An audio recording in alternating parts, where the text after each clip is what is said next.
topic is plastids. What are plastids? अब यहाँ पे टॉपिक स्टार्ट करने से पहले एक छोटी सी एक्टिविटी परफॉर्म करते हैं.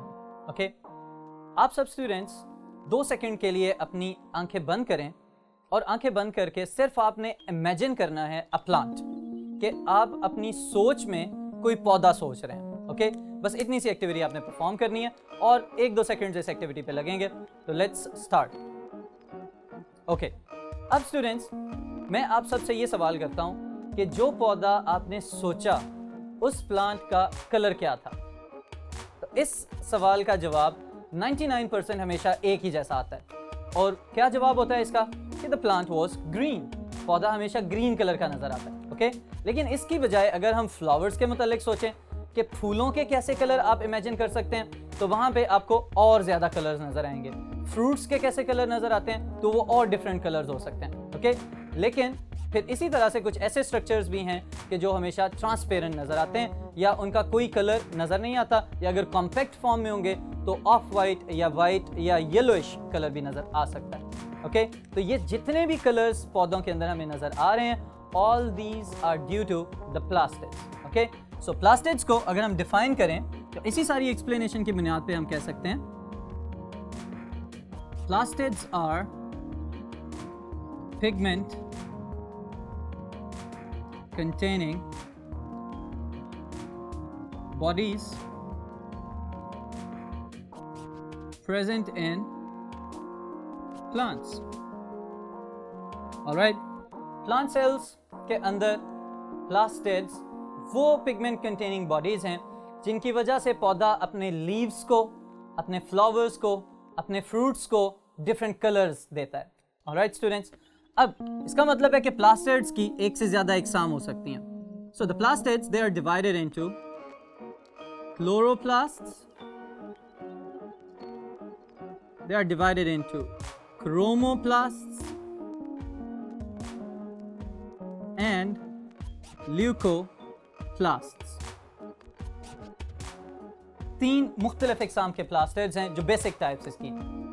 पहले वाले क्लोरोप्लास्ट हैं, इनको हम डिटेल से पहले डिस्कस करते हैं. जैसा कि मैंने आगाज में बताया, it is an important long question. Okay so the first one is chloroplast. Chloroplasts इनको डिफाइन करते हैं, फिर उसके बाद इसकी तफसील देखते हैं. Specialised chlorophyll containing plastids that give green color to the plant. Okay students, तो इसका मतलब यह है कि जो majority of the plants they have green color, या उनके पत्ते leaves जो हैं वो हमें mostly green colors के नजर आते हैं. ये जो ग्रीन कलर है, it is due to the chloroplast. Okay सब्ज रंग के लिए जो रिस्पॉन्सिबल प्लास्टिड्स हैं दे आर क्लोरोप्लास्ट्स, और इन क्लोरोप्लास्ट के जो ग्रीन कलर है that is due to the green colouring pigment chlorophyll.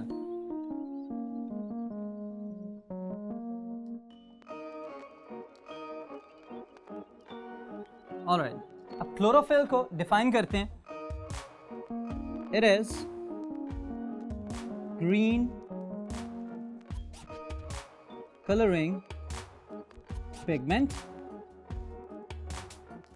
Chemically, it is an organic molecule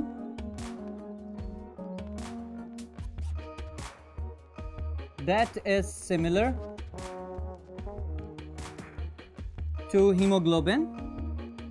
Hemoglobin इसका तो पता होगा आपको. But the central atom, it is an important multiple choice statement.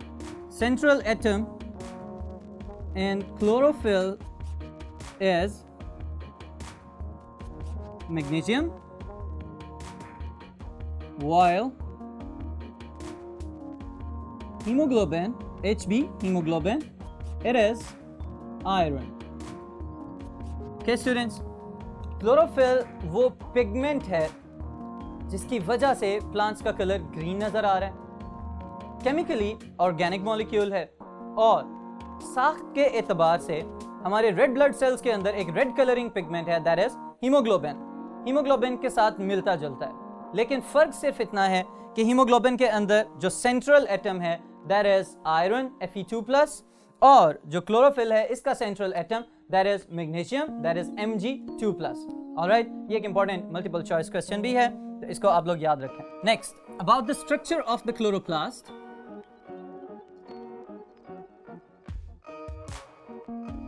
Ji students, अब इस board के ऊपर आपको ये जो इमेज नजर आ रहा है, वन बाय वन इन सब कंपोनेंट्स को हम डिस्कस करते हैं, लेकिन जो सीक्वेंस हमारा रहेगा that is from outside to inside. Okay, अलग-अलग से स्ट्रक्चर्स को पॉइंट आउट भी करेंगे और फिर उसके साथ ही साथ इनके जो फंक्शंस हैं उनको भी हम देखते हैं। Number 1 is envelope.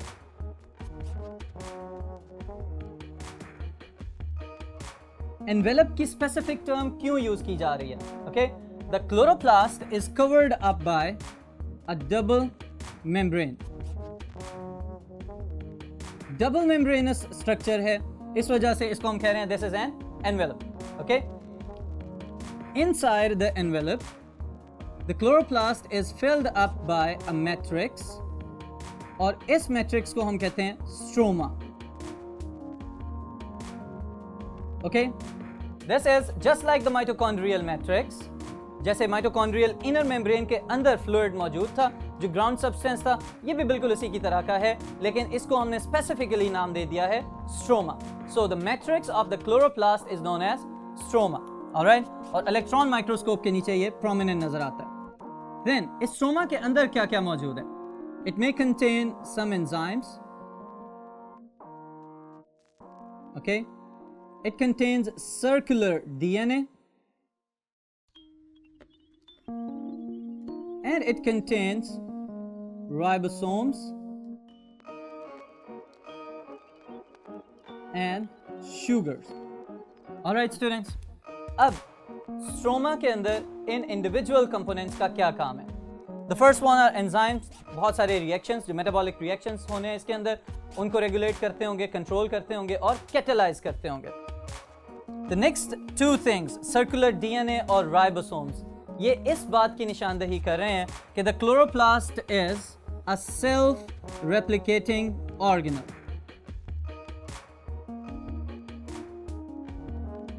It is a self replicating organelle. Okay students, और सेल्फ रेप्लिकेटिंग ऑर्गेनल क्या होता है? माइटोकॉन्ड्रिया में भी मैंने आपको ये बात बताई थी कि वो वाले ऑर्गेनल्स जो खुद से डिवाइड हो सकते हैं, 1 से 2 में तकसीम हो सकते हैं, they are known as self replicating organelles. एक और टर्म जो इनके लिए यूज होती है that is endosymbiotic organelles. Okay, लेकिन एक इंपॉर्टेंट बात मैं यहाँ पे आपको मजीद बता दूं कि the ribosomes of mitochondria and the chloroplast, okay, क्योंकि ये समझा जाता है कि ये यूकैरियोटिक सेल्स का हिस्सा नहीं है, पहले ये इंडिविजुअल ऑर्गेनिजम्स की तरह रह चुके हैं, तो इस वजह से the ribosomes are prokaryotic 70s ribosomes.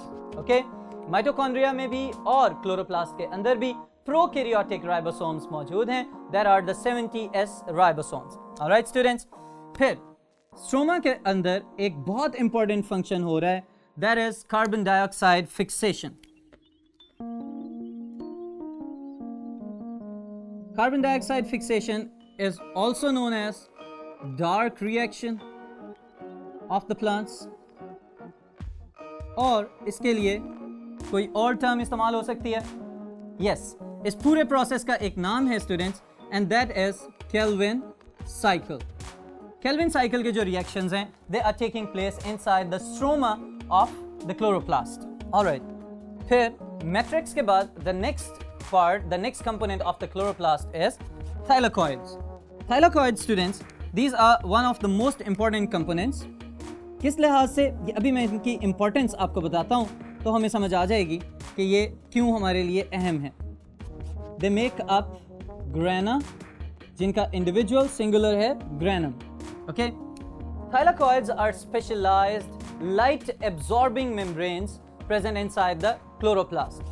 ये जो हम कहते हैं कि पौधे रोशनी को कन्वर्ट करते हैं एनर्जी के अंदर, ओके, कि जितनी भी हम खुराक हासिल कर रहे हैं हमारे इकोसिस्टम के अंदर, plants are the ultimate producers, और हम सब के सब including all other species of animals हम कंज्यूमर्स हैं। ओके, अब ये वाली जो थाइलाकॉइड्स हैं, ये वो साइट्स हैं, वो जगह हैं जहां पे लाइट को कन्वर्ट किया जाता है into energy.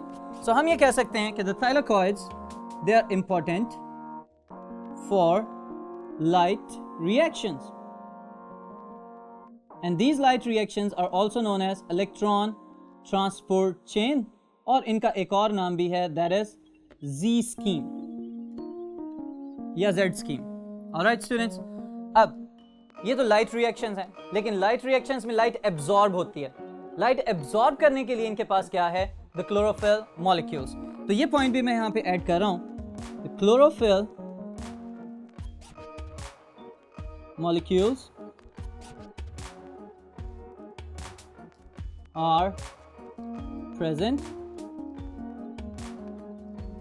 on the surface of thylakoids,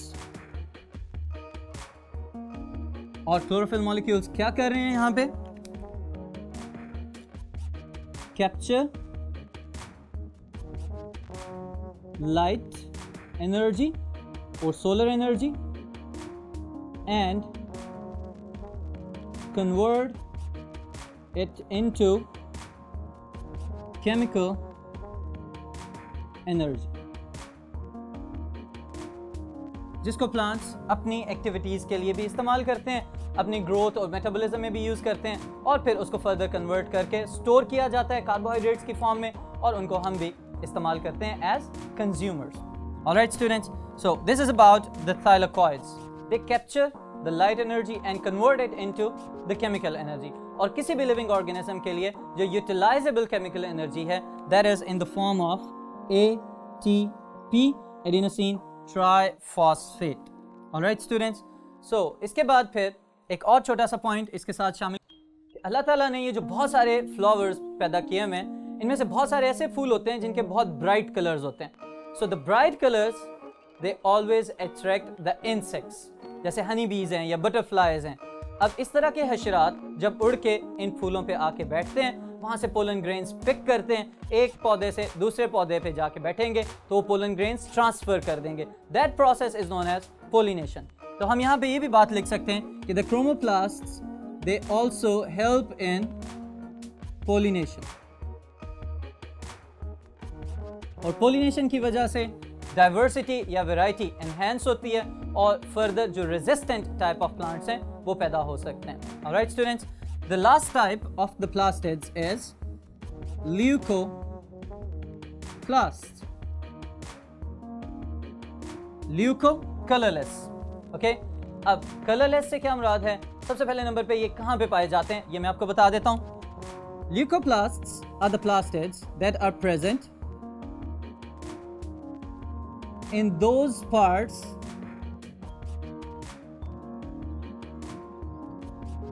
of plants where food is stored, जैसे कि underground parts like roots. Okay, और कुछ प्लांट्स ऐसे भी हैं कि जिनके अंडरग्राउंड स्टेम मौजूद होते हैं, तो वहां पे जो प्लास्टिड्स हमें नजर आएंगे they are the leucoplasts. All right students, so this is about the plastids,